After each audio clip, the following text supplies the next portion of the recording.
As I was driving, I remember the train calling out, "Emergency, emergency, emergency. We just hit a vehicle at the crossing." My name is Charlie Mathewson. I've been a railroad police officer for 16 years. The incident for me as a railroad police officer that sticks out in particular occurred within my first year of being a railroad police officer. In this particular case, the driver was a young male driver and he was headed to work.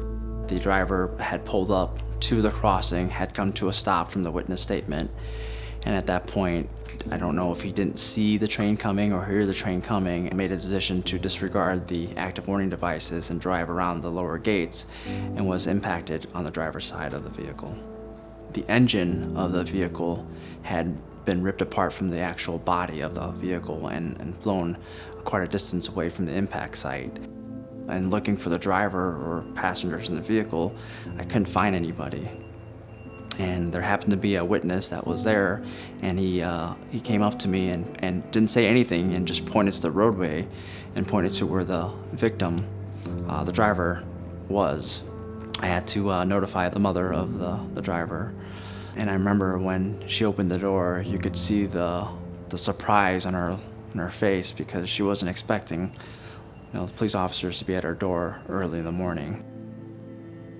Whenever there's an incident involving a motor vehicle, a pedestrian, a trespasser during a train incident, it has an impact on everybody involved, directly and indirectly.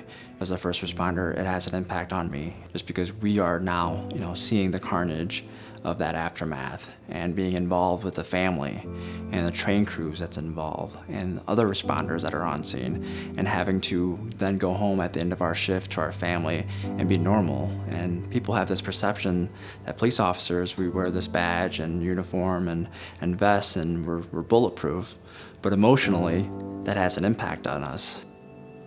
When you go to the police academy, they talk about it and they kind of give you the training and tell you how to prepare for it. But it's not until that actual incident where you're face to face with that individual to say, hey, your loved one is not coming home, you feel that sense of hopelessness. And so, it's hard to try to figure out how you cope with it. Hoping that sharing that story will make an impact to deter people, or at least flipping the situation to say, hey, what if you were in my shoes? How would you be able to handle that situation?